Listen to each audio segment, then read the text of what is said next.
Sir हमारा जो सवाल था वो कुछ इस तरह से था कि कैसे लोग अगर उनको डिज़ायर्ड रिजल्ट्स नहीं भी मिल रहे हैं तो कैसे वो अपने बिलीफ सिस्टम को चेंज करें, जो कि आपने बताया कि किस तरीके से वो खुद से बात करें तो चेंज हो जाएगा बिलीफ सिस्टम उनका, किस तरीके से वो सजग रहें, वो क्या बोल रहे हैं अपने बारे में, वो खुद को कैसे बयां कर रहे हैं दूसरों को, इसके प्रति अगर वो सिर्फ सजग रहेंगे, अगर मोटा मोटा समझें तो शायद बहुत हद तक वो इस बिलीफ सिस्टम को चेंज कर पाएंगे और उस डिजायर्ड रिजल्ट की डायरेक्शन में मूव कर पाएंगे। बिल्कुल, और साथ साथ विजुअलाइज भी करें खुद को। अच्छा, यानी अपनी इमेज भी चेंज करना बहुत जरूरी है। अच्छा, अपने खुद के मन में आपको वो अपनी इमेज क्रिएट करनी है, the results that you want for yourself.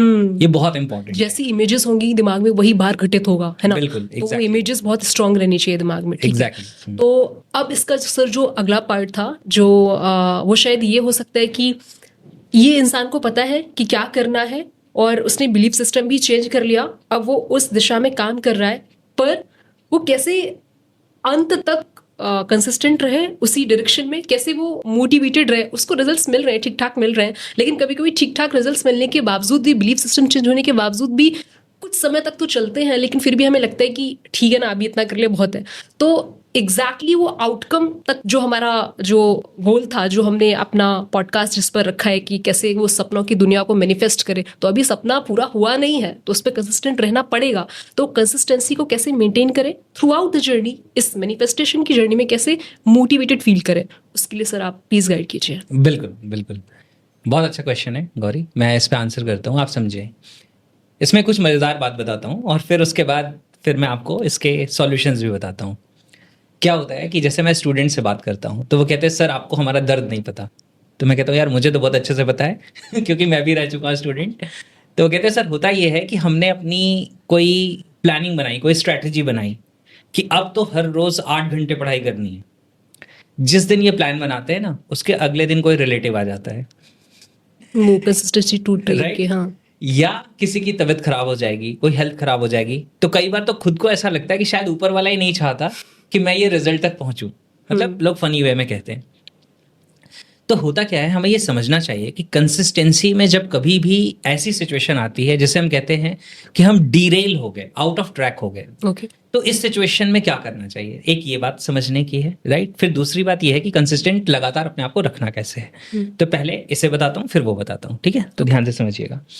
सबसे पहले हमें ये समझने की जरूरत है कि सक्सेसफुल लोगों के बीच में और एवरेज लोगों के बीच में क्या डिफरेंस है। ये बहुत इंपॉर्टेंट है जानना। देखो, जो एवरेज लोग हैं उनकी जिंदगी में भी चैलेंजेस आते हैं जो उनको उनके ट्रैक से बाहर कर देते हैं। वो भी डिसाइड करते हैं कि मुझे ये काम करना है, करते रहना है, अपने गोल्स, अपने आउटकम्स, अपनी ड्रीम लाइफ के डायरेक्शन में। लेकिन कुछ ऐसी सिचुएशन आती है, कोई हेल्थ चैलेंज आ गया, कोई रिलेशनशिप प्रॉब्लम आ गया, कोई फाइनेंशियल इशू आ गई, जिसकी वजह से वो आउट ऑफ ट्रैक हो जाते हैं। और एवरेज लोगों को ऐसा लगता है कि क्योंकि मेरे साथ ये चैलेंजेस आए इस वजह से मैं एवरेज रह गया या एवरेज रह गई। This is not the reality. जिस तरह के चैलेंजेस एवरेज लोगों के साथ आते हैं, कई बार इस तरह के या इससे भी बड़े चैलेंजेस सक्सेसफुल लोगों के साथ आते हैं। पर वो समझते हैं कि वो इम्पोर्टेंट है, इसीलिए वो कंसिस्टेंट शायद रह पाते हैं। हाँ, तो उसमें होता क्या है कि जो सक्सेसफुल लोग हैं उनकी एक क्वालिटी होती है कि जब वो डीरेल हो जाते हैं, यानी कि वो अपने डायरेक्शन में वर्क कर रहे थे, अपनी स्ट्रैटेजी पे वर्क कर रहे थे, लेकिन जब वो ट्रैक के बाहर हो गए तो वो ये याद रखते हैं कि this is my responsibility that I need to bring myself back on the track as soon as possible. तो एवरेज इंसान जब अपने ट्रैक से बाहर होता है तो वो वहीं पड़ा रहता है, कई बार महीनों तक, कई बार सालों तक, और कई बार तो पूरी जिंदगी निकल जाती है और वो वापस ट्रैक पे नहीं आता। वो कहता है मैंने कुछ बहुत अच्छा काम शुरू किया था, फिर चीजें खराब हो गई, इस वजह से मैं नहीं कर पाया। सिचुएशन को ब्लेम कर रहा है शायद। बिल्कुल। जबकि सक्सेसफुल लोग ये समझते हैं कि this is very practical, this is very natural, कि जब मैं अपने एफर्ट्स करूंगा तो यूनिवर्स भी तो टेस्ट करेगा ना। ट्रू। कि आपने सच में कुछ डिसाइड किया है करने के लिए, करना भी चाहते हो, या बस ऐसे ही आप आगे बढ़ गए। तो चैलेंजेस आते हैं, तो जब चैलेंजेस आते हैं तो वो याद रखते हैं कि अगर मेरा ट्रैक खराब हो गया, मेरी हेल्थ खराब हो गई, तो हेल्थ ठीक होते ही वापस मुझे अपने आप को ट्रैक पे लेके आना है। अगर कोई और इश्यू आ गया तो उस इश्यू के साथ मुझे अपने आप को ट्रैक पे भी रखना है या वापस ट्रैक पे लेके आना है जल्दी से जल्दी। तो इस वजह से सक्सेसफुल लोग सक्सेसफुल बन पाते हैं because they bring themselves back on track.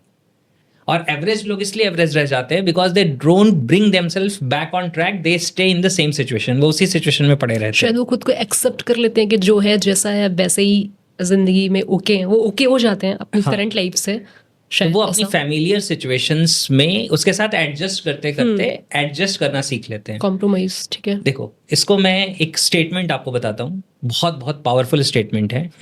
अगर आप अपने आप को, ध्यान से सुनना, अगर आप अपने आप को सफल बनाने की कीमत नहीं चुकाएंगे तो असफल बने रह के उससे बड़ी कीमत सारी जिंदगी चुकाएंगे। नेचुरली। यानी if you do not take responsibility to make yourself successful, you are going to pay a much much bigger price by staying unsuccessful all your life. Getting clarity? तो ये बहुत ही ज्यादा इंपॉर्टेंट है। अब बात करते हैं कि कंसिस्टेंट बने कैसे रहें, राइट? यानी कि अपनी कंसिस्टेंसी को कैसे मेंटेन करें। तो आप ध्यान से इस बात को समझिएगा कि हम जिंदगी में उन्हीं चीजों में कंसिस्टेंट रहते हैं जिसमें जो रिजल्ट्स आने वाले हैं उन रिजल्ट्स को लेके हमारी इमोशनल स्टेट बहुत हाई हो, यानी कि बहुत स्ट्रांग इमोशनल ड्राइव हो, इमोशनल कनेक्शन हो। और दूसरा, जो हमारा प्रोसेस है, जो हमारी जर्नी है, वो प्लेजरेबल हो, वो इंजॉयबल हो। जैसे मैं कई बार कहता हूँ स्टूडेंट्स को कि 3 घंटे पढ़ना ज्यादा आसान है या 3 घंटे की मूवी देखना ज्यादा आसान है? मूवी देखना वो चूज करेंगे। मूवी देखना ज्यादा आसान है, क्योंकि, और मैं कहता हूँ अच्छा मूवी देखने के बाद कौन सा रिजल्ट मिल जाएगा, कौन सा अवार्ड मिलेगा? तो कहते हैं कुछ भी नहीं मिलेगा। मैं कहता हूँ पढ़ाई के बाद, वो कहते हैं कि अच्छी लाइफ हो सकती है, अच्छा करियर हो सकता है। तो फिर सिर्फ रिजल्ट पे अगर आपकी कंसिस्टेंसी, आपका मोटिवेशन डिपेंड करता, तब तो फिर यहाँ ज्यादा मोटिवेशन होना चाहिए। ऐसा होता नहीं है। होता यह है कि प्रोसेस आपका इंजॉयबल है या नहीं है। If you do not enjoy your process, you will not stay consistent for long. अगर आप अपने प्रोसेस को एंजॉय नहीं कर रहे हैं तो आप ज़्यादा समय तक कंसिस्टेंट नहीं रह पाएंगे, चाहे आपके रिजल्ट्स कितने भी प्रॉमिसिंग हो। तो वर्क किस पे करना है? दोनों पे करना है। आपको जिंदगी में जो रिजल्ट चाहिए, अगर आप कंसिस्टेंट रहना चाहते हो तो look for all the rewards that you are going to get in your life. यानी जिंदगी में आपको क्या क्या रिवॉर्ड्स मिलेंगे। अगर आप सक्सेसफुल हो जाते हैं, आप रिजल्ट मिल जाता है आपको, आपकी जिंदगी में क्या डिफरेंस आएगा? और ये सिर्फ ये कहने से काम नहीं चलता, नहीं जिंदगी अच्छी हो जाएगी। अच्छी का मतलब क्या हो जाएगा? हमारे माइंड को जो आंसर चाहिए, देखो कॉन्शियस माइंड लॉजिक समझता है, अनकॉन्शियस या जिसे सब कॉन्शियस कहती है दुनिया, वो लॉजिक नहीं समझता, वो फीलिंग्स को समझता है। वो फीलिंग्स क्रिएट कहाँ से होती है? वो क्रिएट होती है आपके माइंड में चलने वाले विजुअल्स, ऑडियोज और फीलिंग्स की वजह से। तो आपके माइंड में क्या विजुअल्स चल रहे हैं? आप सक्सेसफुल हो जाओगे तो आपकी जिंदगी में क्या क्या बदल जाएगा? आप उन विजुअल्स को देखो तो सही। आपके ऑडियोज में क्या क्या बदल जाएगा, यानी कि आपको किस तरह के कॉम्प्लीमेंट सुनने को मिलेंगे। तो नेचुरली कंसिस्टेंसी मेंटेन रहेगी अगर हम वैसा देखेंगे, क्योंकि फिर आपका मोटिवेशन इनर मोटिवेशन होगा। एक्सटर्नल मोटिवेशन तो कुछ समय तक काम करता है, इनर मोटिवेशन लॉन्ग लास्टिंग होता है, एवर लास्टिंग होता है। तो ये, और दूसरी जो चीज़ है वो ये है कि आप अपने प्रोसेस को इंजॉयबल कैसे बनाएं, कैसे वही बुक पढ़ना आपको अच्छा लगने लगे, कैसे वही एक्सरसाइज करना आपको अच्छा लगने लगे। अभी मैं किसी को पर्सनली कोच कर रहा था, तो उनका एक सवाल था कि सर मुझे हेल्थ पे ध्यान रखना है, लेकिन मैं शुरू करता हूँ मॉर्निंग वॉक या कोई भी चीज़ें, कुछ दिन करता हूँ फिर छूट जाता है। मैंने कहा 1-2 ऐसे दोस्त पकड़ लो जिनके साथ वॉक पे जाया करो। Now the same morning walk process will become enjoyable, क्योंकि अब आप बात करते हुए टहलेंगे, अब आप अपने दोस्तों के साथ टाइम स्पेंड कर रहे हैं। अगर वो नहीं अच्छा लगता, मेरे तरह अच्छा लगता है, तो आप कान में ईयरफोन्स लगा लो, आप कुछ अच्छी ऑडियो बुक या म्यूजिक या जो भी आपको अच्छा लगता है आप वो सुनते सुनते वॉक करो। That means make the process enjoyable. हम बहुत सारे लोग क्या करते हैं, इंसान को मोटिवेट करते हैं, सोचो ये कर लोगे क्या रिजल्ट आएगा, सोचो ये कर लो तो वो रिजल्ट आएगा। लेकिन वो रिजल्ट तो फ्यूचर में है, जब आएगा तो आएगा। अभी तो इस प्रोसेस में अगर मुझे पेन हो रहा है तो माइंड तो पेन को अवॉइड करना चाहेगा। इस वजह से कुछ समय बाद वो मोटिवेशन जैसे ही डाउन होता है हम अपने प्रोसेस को छोड़ देते हैं। तो हमें क्या करना है, एंड रिजल्ट के अकॉर्डिंग जिंदगी में क्या क्या बदलाव आएगा वो भी देखना है, और दूसरा प्रोसेस को इंजॉयबल बनाना है। अगर आपकी एक शॉप है और आपको शॉप पे जाके काम करने में मजा नहीं आ रहा है, आप वहां पे कैसे अच्छा रिजल्ट प्रोड्यूस करोगे? आपको अपने ऑफिस जाके मजा नहीं आ रहा है, आप कैसे वहां पे अच्छा काम करोगे? आप नहीं कर पाओगे, अपना बेस्ट नहीं दे पाओगे आप। तो उसमें कुछ चीजें आप बदल सकते हो, सब कुछ तो नहीं बदल सकते। कुछ लोग कहेंगे ऑफिस ही बदल लेते तो शायद चीजें बदल जाती, राइट? तो ठीक है, अगर उसकी बहुत ज्यादा जरूरत है तो वो आप कर सकते हो। Otherwise change something in your process so that आप प्रोसेस एंजॉय करो, तो इससे कंसिस्टेंसी आ जाएगी। तो ये जो आपने बताया, इसको बताने के दौरान ही मेरे दिमाग में कुछ कुछ चल रहा था। तो वो कुछ कुछ ये है कि जैसे कोई पर्सन है और वो गवर्नमेंट एग्जाम्स की प्रिपरेशन किए जा रहा है 6 साल 7 साल 8 साल, या लेट्स से किसी ने अपना कोई पैशन डिस्कवर किया है, कोई आर्ट है, कोई पोइट्री है, राइटिंग है, सिंगिंग है, म्यूजिक है, और वो उसको परस्यू कर रहा है। तो आपने जो बताया कि कंसिस्टेंट हम रह सकते हैं, एक बिलीफ को भी हम ठीक कर सकते हैं, इन सारी चीज़ों को करने के बाद अगर अगर अगर उस इंसान को ये पता हो कि इस गवर्नमेंट एग्जाम में जिसमें मैं 10 साल लगा रहा हूँ प्रोबेबिलिटी बहुत कम है, आप पूरी भी मेहनत, मतलब कितनी मेहनत कर लो, कोई ना कोई तो ऐसा होगा ना जो फेल होगा, सब तो पास नहीं हो सकते ना, सीट्स उतनी नहीं है। तो बिल्कुल। ये इंसान को कब पता चले और कब कोई इंसान ये तय करे कि अब रुक जाता है, अब इधर ही रुक जाता है और अब ट्रैक चेंज करते हैं और अब किसी और डायरेक्शन में जाते हैं, क्योंकि शायद ये वो पाथ तब लग रहा था कि हाँ ये उसके लिए सही पाथ है, उसने सब कुछ चेक किया, क्लैरिटी थी, विजन था, कुछ विजन तो इस तरीके से बन गया कि अगर हमें आईएएस बनना है, ये बनना है, तो उसने वो पिक्चर भी बहुत स्ट्रॉन्ग कर ली, पेरेंट्स खुश हो जाएंगे, इमोशनली बहुत अटैच हुआ पड़ा है अपने उससे, वो पढ़ भी बहुत रहा, सब कुछ कर रहा है, बट डेफिनेटली एक लिमिटेड लोग हैं जिनका सिलेक्शन होगा, कुछ बहुत सारे लोग ऐसे हैं जिनका नहीं होगा।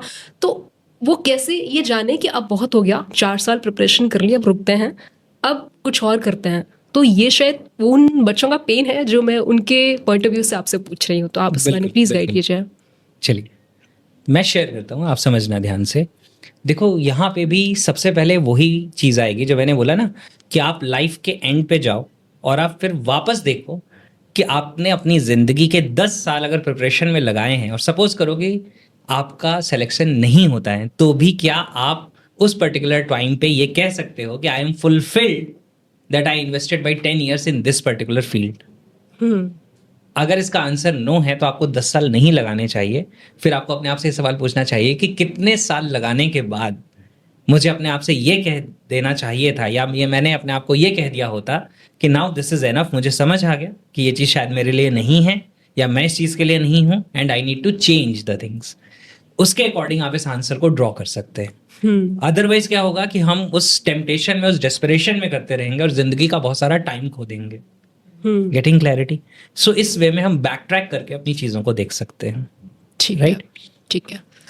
और हमें ये समझना है कि हम अपना मोटिवेशन क्रिएट करने के लिए पेरेंट्स को कैसा लगेगा, खुद को कैसा लगेगा, ये सारी चीज़ें कर रहे हैं। लेकिन कभी कभी अपने आप से पूछना चाहिए, ईमानदारी से एक सवाल पूछना चाहिए कि on the scale of 1 to 10 मुझे क्या लगता है कि मेरा लेवल क्या है, on what level I rate my self, कि अगर मेरा एग्जाम होता है तो मैं किस लेवल पे हूँ, क्वालिफाई करने के कितना करीब हूँ।